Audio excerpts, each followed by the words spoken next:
In my last journal entry, I discussed how my pale skin color often led me to be the butt of the joke during my childhood and early teen years. I then discussed my realization that this caused me to always dislike and make fun of my own skin color. Sadly, with this, I have noticed that many other individuals of all skin colors do the same thing. At my time here as a freshman at Ball State University, I have overheard several conversations at the Scrimble, the Atrium, or Woodworth that included comments such as these. Dude, white women are all the same. All white boys in Indiana could use some manners. Black Lives Matter isn't real. Black people are just more chill.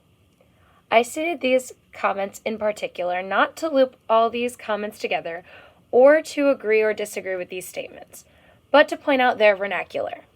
In every single one of these comments, skin color is mentioned, and often in a derogatory or a negative connotation, and that is just things I have heard as a regular student. However, in my CJC classes last semester, similar comments were common. For example, last semester when we were learning about the social disorganization theory with Dr. Rocheleau, he mentioned wondering how this theory would play out in Detroit, since he is from Michigan.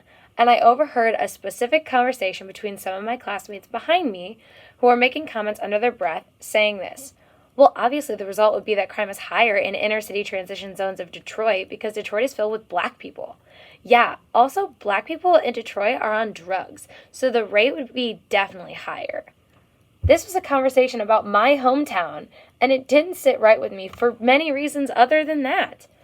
But particularly their intent behind the word black people and Detroit, that made it sound like a hellish, unthinkable concept.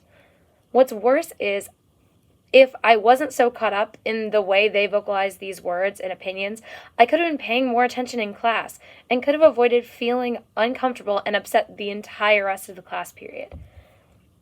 All this talk of negative connotating words surrounding color descriptors and things that stereotypically correspond with those descriptors reminded me of this idea that we as humans constantly believe we have authority over other people.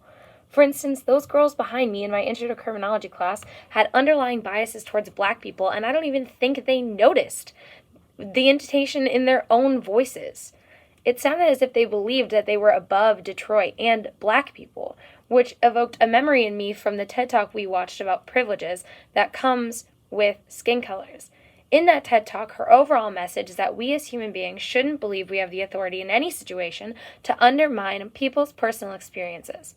I feel this should be just as applicable to individuals not believing other people are under you due to their personal experiences and their surrounding environment. This also brings in another idea from this class by discussing moral authority. Now, Baldwin originally believed that this idea of moral authority was white people over black people, but I'm starting to believe that it can apply to any demographic. For example, the men who believe they have moral authority over women, and the straight people who believe they are superior to the LGBTQ+ community. And this is quite common in any stature, and just as a college student, I see these things every day.